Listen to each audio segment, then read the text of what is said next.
တရဝတီနန်းတော်ကြီးသည်မိုးသက်လေပြင်းများကြားတွင်မှောင်မဲတိတ်ဆိတ်လျက်ရှိပါသည်။သို့သောနန်းတော်၏အတွင်းခန်းမဆောင်ထဲတွင်မူတင်းမာလာသောစကားသံများဖြင့်ပွက်လောရိုက်နေပါသည်။ဘရင်နရပတိသည်ပလင်ထက်တွင်မူမျက်နှာပြက်လျက်ထိုင်နေသည်။သူရှိတွင်မူသားတော်ဖြစ်သူမင်းသားဇေယျသည်အေးဆက်ဆက်အကြည့်များဖြင့်ရက်နေ၏။ဇေယျ၏မျက်လုံးများထဲတွင်ဖခင်ကိုယိုသေးပေးသည့်ရဲရောင်မရှိ။အာနာကိုလိုချင်သည့်တက်မှတ်မှုများသာလွှမ်းမိုးနေသည်။မင်းဘာပြောလိုက်တယ်ဇေယျ။ငါ့ကိုပလင်အားဆင်းပေးဖို့ပြောတာလား။ဘရင်နရပတိ၏အတန်သည်တုံရီနေသည်။ဇေယျသည်ခန်းထောင်တွင်တိတ်ဆိတ်စွာထိုင်နေသောမိခင်ဖြစ်သူမိဖုရားတီတီကိုတစ်ချန်ငဲ့ကြည့်လိုက်သည်။မိဖုရားတီတီသည်ထိတ်လန့်မှုကြောင့်ငိုချိုင်နေတော်လေသူမ၏လှပမှုသည်အိုမင်းမစွမ်းဖြစ်နေသောဘရင်၏ဘေးတွင်လှပလွန်းနေစေပင်။ဇေယျ၏စိတ်ထဲတွင်သူမသည်မိခင်တစ်ယောက်ဖြစ်တဲ့တိုင်းပြည်၏အမြင့်မြတ်ဆုံးသောရတနာတစ်ပါးအနေဖြင့်သာမြင်နေမိသည်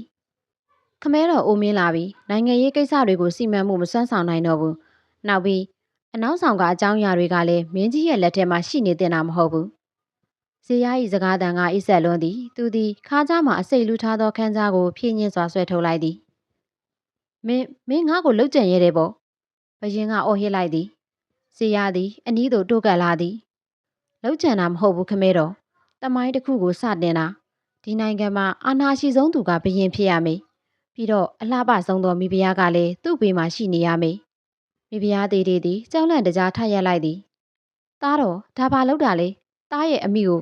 ဇေယျသည်သူမကိုအကြည့်တစ်ချက်ဖြင့်တားမြစ်လိုက်သည်။မဲတော်နောက်တစ်ခါသားကိုသားတော်လို့မခေါ်နဲ့တော့။မကြခင်မှာမဲတော်ဟာဒီနန်းတော်ရဲ့မြင့်မြတ်ဆုံးသောမိဖုရားကောင်ကြီးဖြစ်လာတော့မှမို့လို့။မိုးချင်းတန်တဲ့အတူဇေယျသည်ခန်းကြားကိုမြောက်လိုက်သည်။ဘရင်နရပတိ၏မျက်လုံးထဲတွင်မူသားဖြစ်သူ၏ရက်ဆက်မှုကိုမြင်လိုက်ရသည်။ဇေယျသည်သူဖခင်၏နှလုံးသားကိုထိုးဆလိုက်ခြင်းတွင်နန်းတော်တစ်ခုလုံးတုန်ခါသွားသည်အောင်ရှိသည်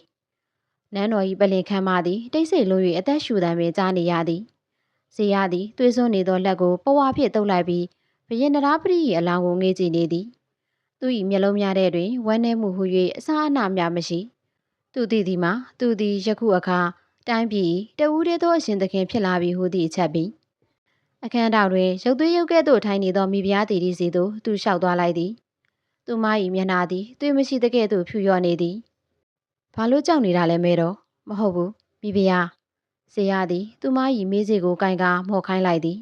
။ဒီနေ့ကစပြီးအမေသားတန်ရောခြင်းတွေအဆုံးသတ်ပြီ။ကျွန်တော်ဟာသားတစ်ယောက်အနေနဲ့မဟုတ်ပေဒီတိုင်းပြည်ရဲ့ဘရင်အနေနဲ့တင့်ကိုတောင်းဆိုတာပါ။မိဖုရားတီတီသည်တုံရီသောအတန်ဖြင့်သားတော်ဒါဟာငရဲလမ်းမေဖျားတရားမရှိတော့ဘူးလားအဖေကိုတက်အမေကိုဒါဟာဘလို့မှမဖြစ်တဲ့ကိစ္စပါဟုငိုရှိုက်ကပြောသည်ဇေယျသည်သူမ၏စကားကိုဂရုမစိုက်ဘဲအခန်းပြင်သို့အော်ရလိုက်သည်စစ်သူကြီးနန်းတော်ရဲ့တကားတွေကိုပိတ်ထားလိုက်ပါဘရင်နရပတိနတ်ရွာဆက်သွားပြီလို့ကြေညာလိုက်ပြီးတော့မိဖုရားတီတီကိုကျွန်တော်ရဲ့အကမဟိတ်သည့်အဖြစ်ဒီနေ့ညတင်ပဲအခမ်းအနားပြုလုပ်မယ်ပြင်ဆင်ထားလိုက်နန်းတော်ပြင်ပတွင်စစ်တီတော်များ၏ခြေတံများဆူညံလာသည်သို့သောသူတို့အားလုံးသည်ဇေယျ၏ရက်စက်မှုကိုသိထားကြသည့်အတွက်မြည်သူမျှမတားဆီးရဲကြပြီဇေယျသည်ပလင်ထက်သို့တက်လှမ်းသွားပြီးထိုင်လိုက်သည်ထိုနေရာသည်သူငယ်စဉ်ကတည်းကတက်မှတ်ခဲ့သောနေရာဖြစ်သည်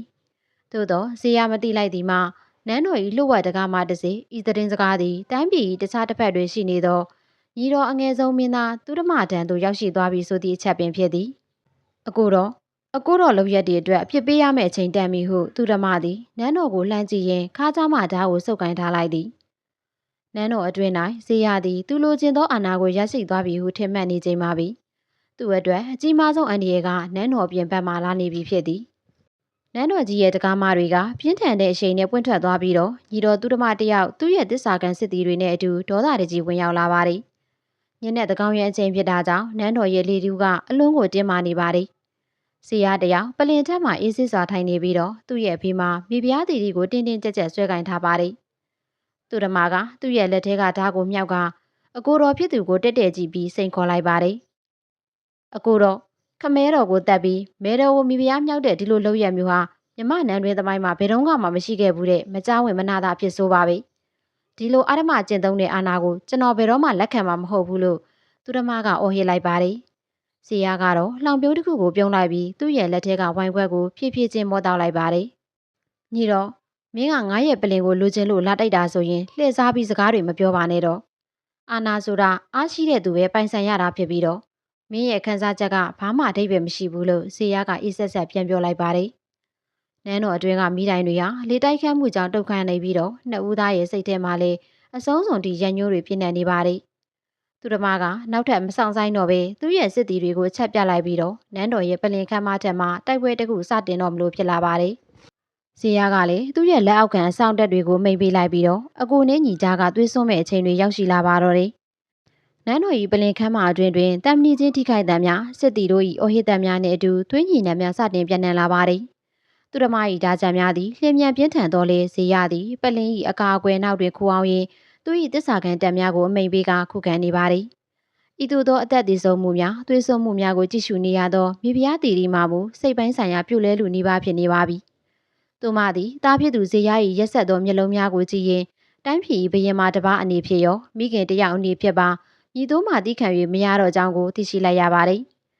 ထိုအချိန်တွင်ဇေယျကသူဓမ္မကိုအနိုင်ရရန်အတွက်မိဖုရားတီတီကိုဘေးမှအကာအကွယ်အဖြစ်အတင်းဆွဲထားရင်းနောက်ဆုတ်သွားပါတယ်။ထိုအခိုက်အတန့်မှာပင်မိဖုရားတီတီသည်ဇေယျ၏ခါးကြားတွင်ချိတ်ဆွဲထားသောအစိတ်လူးထားသည့်ခန်းကြားကိုလျှက်တစ်ပြက်ဆွဲနှုတ်လိုက်ပါတယ်။ဒါတော့မင်းရဲ့လောဘတွေကိုဒီနေရာမှာပဲရပ်တန့်စီရမည်ဟုတူးညင်းစာရွေ့ရွတ်လိုက်ပြီးနောက်မိဖုရားတီတီသည်သူမ၏ရင်ပန်းစီသို့ဓားကိုအာကုံစိုက်ထိုးလိုက်ပါတယ်။သွေးဆက်များမှာဇေယျ၏နန်းဝင်တစားပေါ်သို့ဆင်ကျလာပြီးသူမ၏ခန္ဓာကိုယ်သည်ပလင်ချီရင်းသို့ဖြင်းညင်းစွာလဲကျသွားပါတယ်။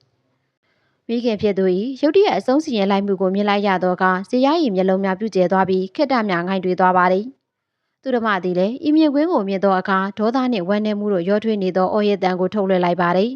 ။မိဖုရားသည်သွေးအိုင်ထဲတွင်လဲကျနေသည့်ပုံရိပ်သည်နန်းတွင်တိုက်ပွဲကိုခိတ္တမြရပ်တန့်သွားစေပြီးတင်းမာသောလေတူထဲတွင်အသက်ရှူရပင်ခက်ခဲလာပါတော့တယ်။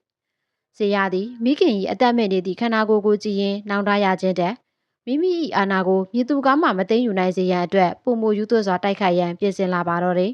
။အရာအလုံးသည်အဆုံးသက်စီသို့ဥတည်နေပြီဖြစ်ကြောင်းကိုနန်းတော်တစ်ခုလုံးကခန်းစားနေရပါတယ်။မိခင်ဖြစ်သူ၏အလောင်းကိုမြင်လိုက်ရသည့်အခါဇေယျသည်နှောင်တရမိစာပုံမူယူသွလာပြီးသူဓမ္မကိုအသေးလဲတိုက်ခိုက်ပါတော့တယ်။သူဓမ္မသည်လည်းမိမိအကိုတော်ဖြစ်သူကိုတရားမျှတမှုအတွက်အဆုံးစီရင်ရဲ့စိတ်ဆုံးဖြတ်ထားပြီးဖြစ်သည့်အတွက်နောက်မဆုတ်တဲ့ရင်ဆိုင်လိုက်ပါတယ်။နန်းတော်ခမ်းမအတွင်းမှာဓားသံများတစီစီမြည်ဟိနေပြီးနှစ်ဦးစလုံးဒဏ်ရာကိုစီဖြင့်နွမ်းနေလာကြပါတယ်။နောက်ဆုံးတွင်သူဓမ္မသည်ဇေယျ၏ဓာတ်ကိုရှိန်ဖြင့်ရိုက်ချလိုက်ပြီးနောက်လစ်လက်နေသည့်ရင်ဘတ်ကိုဓာတ်ဖြင့်အာကုံစိုက်ထိုးလိုက်ပါတယ်။ဇေယျသည်သူ့လွန်တက်မှတ်ခဲ့သောပလင်ထက်သို့နောက်ပြန်လဲကျသွားပြီးသူ၏အာဏာမမောမှုများလောဘများနှင့်အတူအသက်ထွက်သွားပါတော့တယ်။